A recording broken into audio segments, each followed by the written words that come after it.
So last lecture we have started our new chapter DC and AC, right? We have seen the difference between AC and DC, and also what we have seen the self and mutual induction, right? We have seen self and mutual induction. So now what we are going to do is we are going to see the working principle of transformer, construction and working principle of transformer. So basically what is a transformer? So the transformer, you can see, you might have already seen it, but you don't know what that device is called. So the basically transformer is a device which is a static device. So transformer is static device. What does it mean by static? Static means it is stationary. It has no moving parts in it. So transformer is called as static device. So this is important. They may ask you in MCQs. So remember, transformer is static device. What is mean by static? Stationary. That means it will do not have any moving parts in it. So the transformer is a static device. So what does this transformer do? So the transformer, what is the principle or what work it does? So transformer takes AC power, right? So consider this is our transformer, right? So what will transformer do? Transformer will take the AC power and it will transmit it to the another electric circuit, right, with keeping the frequency constant. So we have seen AC and DC difference. So AC has frequency, right? In India it is a 50 hertz. So frequency is 50 hertz. So in transformer what happens? The frequency is kept constant, right? So whenever you will transfer the power, the frequency remains constant. So what is transformer? Transformer is a static device which transfers AC power from one electric circuit to the another electric circuit, keeping the frequency constant. So this is the definition of transformer, right? Now the transformer works only on AC, right? I have said you, or I have told you that I will explain in next lecture why transformer works on AC and not on DC. So basically transformer works on AC supply, right? Because in AC, whenever we give AC supply, then what will happen?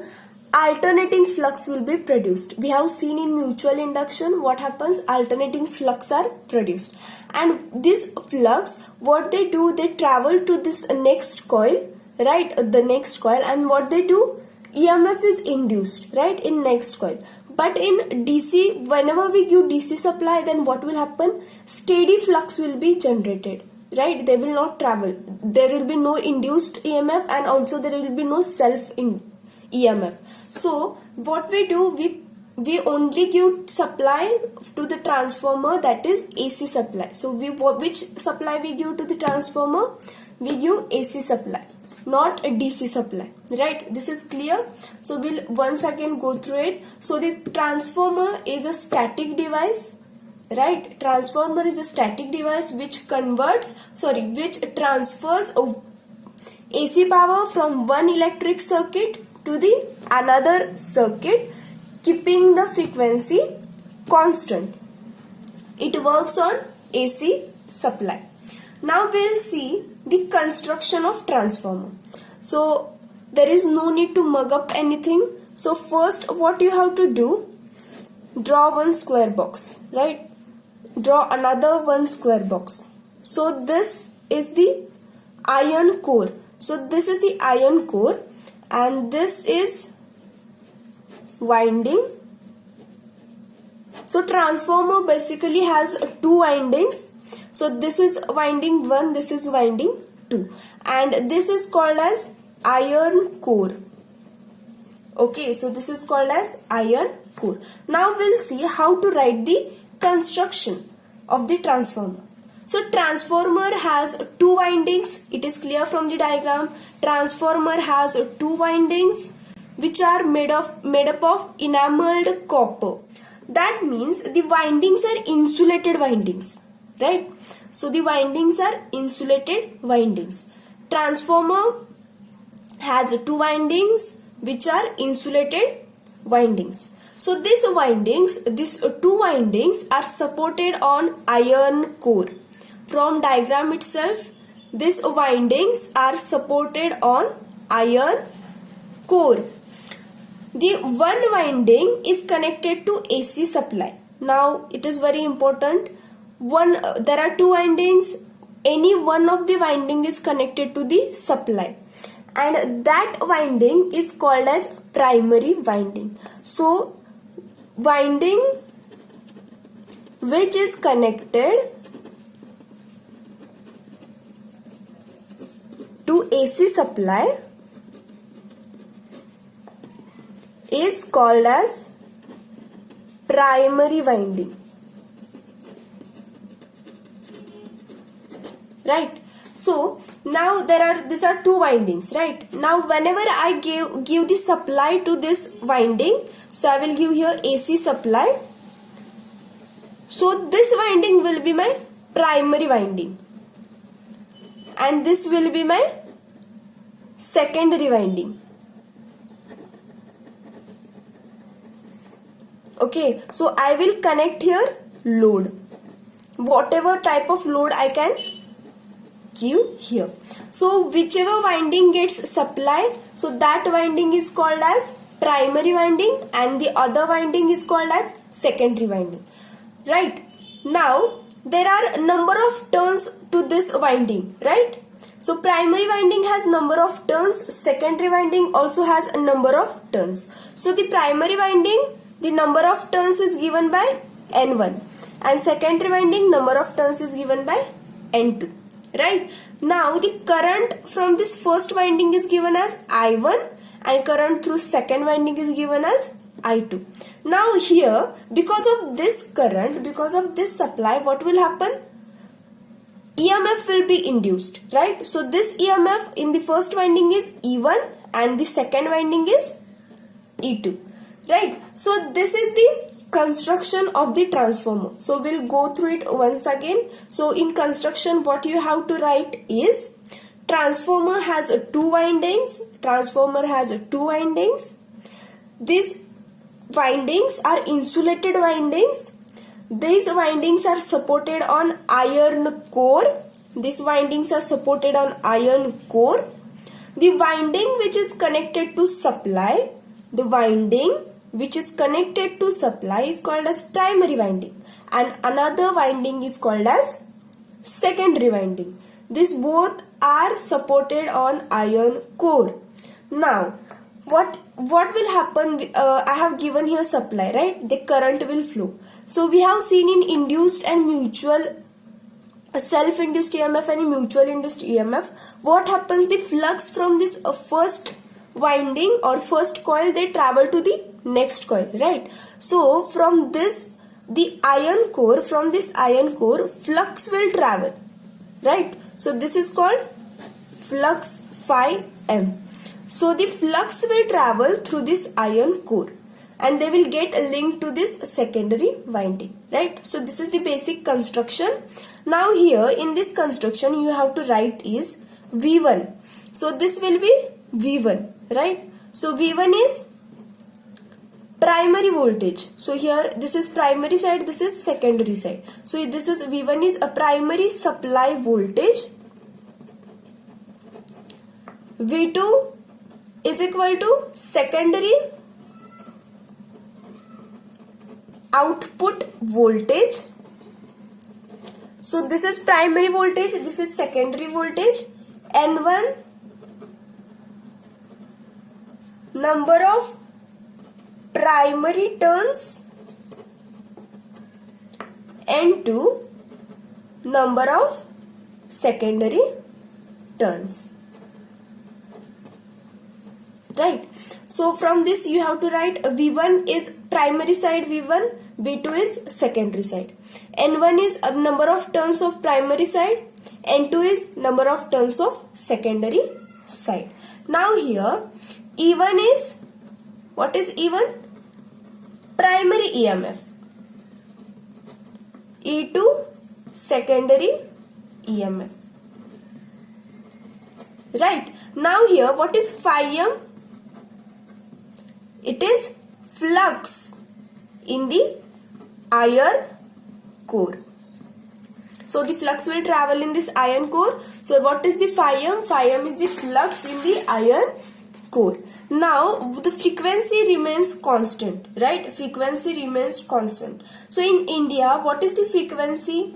It is 50 hertz, right? So this is the construction of the transformer. Now what we will see is what is the working of the transformer. So the transformer works on mutual induction. So we have already seen what is self-induced EMF and mutual induced EMF, right? So in what happens in mutual induced EMF? So we have to give supply to one coil, right? So this is the supply I will give here. So this will be the supply for the one coil. Current will flow. Due to this, what will happen? Magnetic field will be produced and there will be the flux traveling. So due to this, and whenever there is a change in current, what will happen? EMF will be induced here. So this will be self-induced EMF, right? Now in the second coil, due to this flux traveling or the flux linking to this coil, there will be change in flux. So there will be the EMF induced in this coil also, right? So this is mutual induction. So our transformer also works on the principle of mutual induction. Now you can compare here. So this N1 number of turns, here is N2 secondary number of turns. Now here also we have two coils, right? Now we are given the supply to the first coil. Similarly here we are given the supply to this winding, right?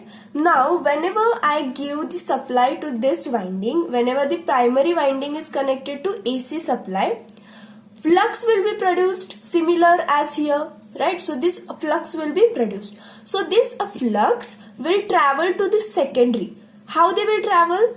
So this flux produced is carried by this iron core, right? In this iron core they will travel. So the flux from this primary will come here to this secondary and this will link to the secondary winding. And what will happen? EMF will be induced in the secondary winding also. So the secondary voltage, now we will get some voltage in the secondary, right? So I will draw here another diagram of this transformer.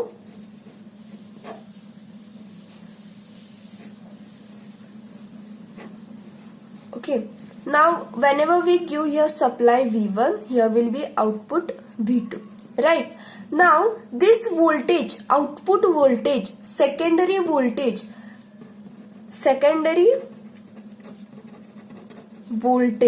on what factor, which factor it depends? So it depends upon the number of turns on secondary side. So this voltage depends upon the number of turns of this winding, right? So if the number of turns are more, then what will happen? The voltage will be more, right? Comparing with this N1. So if this number of turns are less and this number of turns are more, so this is our primary and this is secondary, right? So whenever the number of turns of the secondary are more as compared to the primary, then what will happen?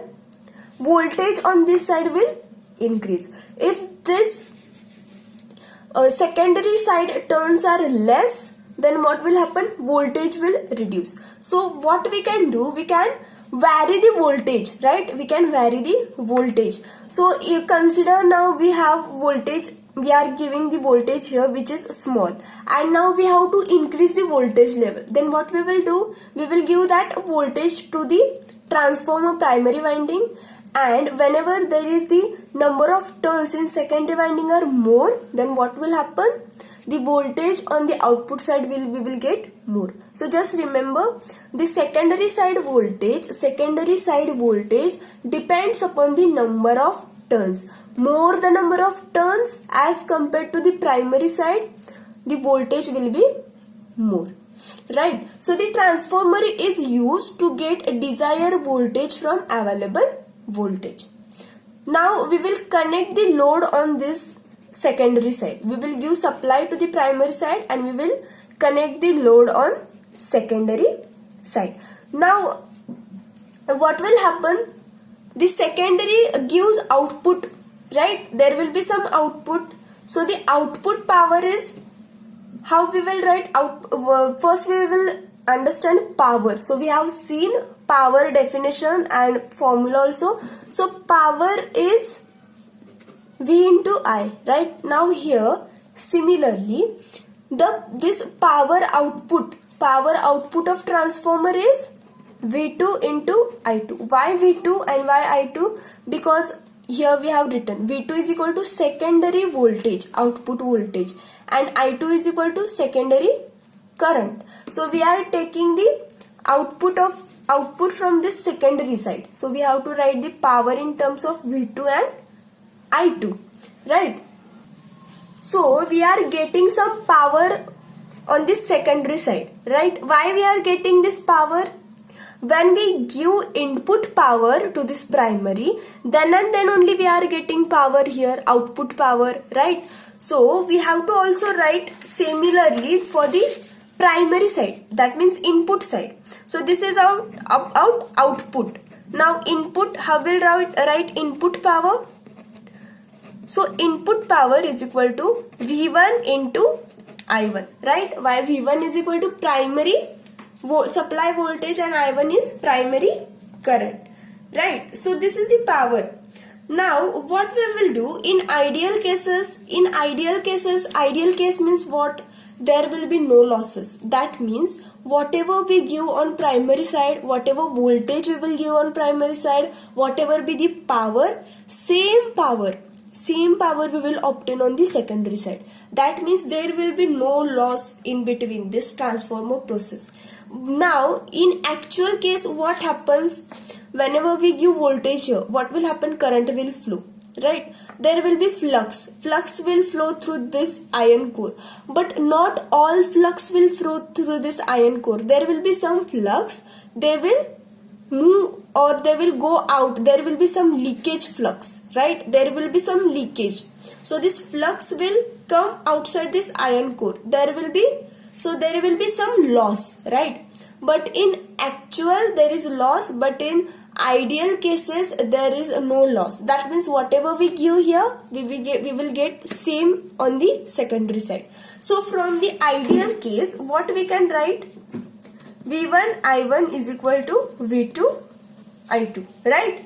Because whatever we give input, we will get output in ideal case. So we will just V1 divided by V2, that means I have just taken this V2 this side, and I2 divided by I1. I have just separated voltage and current terms here, right? Now we will see what is the EMF equation, right? So EMF equation, there will be two EMF equations for the primary and secondary, right? So the primary EMF equation is given by E1. So E1 is equal to 4.44 phi m F into N1. So here E1 is for EMF of primary side and phi m is flux. So as I said here, flux will travel through this. So this flux is phi m, F is the frequency, and N1 is number of turns on primary side. Now similarly to E2, what we can write? 4.44 phi m F into N2. What is N2? Number of turns on the secondary side. So what I have did here, I have just changed the number of turns, right? So these are the EMF equations. There is no need to explain how it came, right? So you will learn it further in engineering. So you just have to understand this is the EMF equation E1 and E2. E1 is for primary, E2 is for secondary. So now whenever we will take a ratio, right, whenever we will take a ratio of E2 by E1 or E1 by E2, what will happen? We will take ratio of E1 upon E2. Now what is E1? 4.445 F into N1 divided by 4.445 F upon N2. Right. Now, so this 4.44 and this will get cancelled. Here phi m, F. Now what is remaining? E1 divided by E2 is equal to N1 divided by N2. So we can write this E2 divided by E1 is equal to N2 divided by N1. We can write this way also. So now we have here this also, V1 divided by V2 is equal to I2 divided by I1 and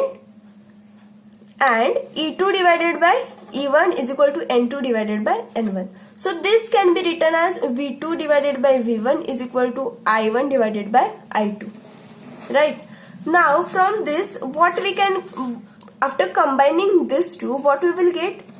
V2 divided by V1 is equal to E2 divided by E1 is equal to N2 divided by N1 is equal to I1 divided by I2. Right. So this is the transformation ratio, that is equal to K. Right. So this is transformation ratio. This is transformation ratio. So this is V2 divided by V1 is equal to E2 divided by E1, N2 divided by N1, I1 divided by I2. That is equal to K. K is nothing but, what is K? Transformation ratio. So this chapter will also be asked in 12th. So you have to remember this formula. Just remember this formula. Right. So this is about the transformation ratio. Now we will see the capacity of transformer. As you can say centimeter, kilogram, they are units, right? Similarly, unit of transformer is expressed in kVA, right? kVA, that is what it is called as kilovolt ampere, that is kVA. So this is the bigger unit of transformer, that is kVA, kilovolt ampere. And how it is written as kVA is equal to V1 I1 divided by 1000 is equal to V2 I2 divided by 1000. So for primary V1 and I1, for secondary V2 and I2. So this is the capacity. So this is expressed in kVA, right? So in the output side of transformer we can give any type of load. So this is all about your chapter, DC and AC chapter. So there is no need to derive the expression. So you can just remember the formulas of E1 and E2. And from that we have derived this transformation ratio. What we did? We just took a ratio of E2 by E1. Right? We just took ratio of E2 by E1. So from here E2 by E1 is equal to N2 by N1. And earlier V2 divided by V1 is equal to I1 divided by I2. So here just remember this terms of current is reversed. Right? So just remember this. So this is about your chapter. So this is important chapter. This is the same chapter you have in 12, but there are some extra another types of transformer added in your chapter in 12. So do this chapter. I will share notes. If you have any doubts, then you can ask for it.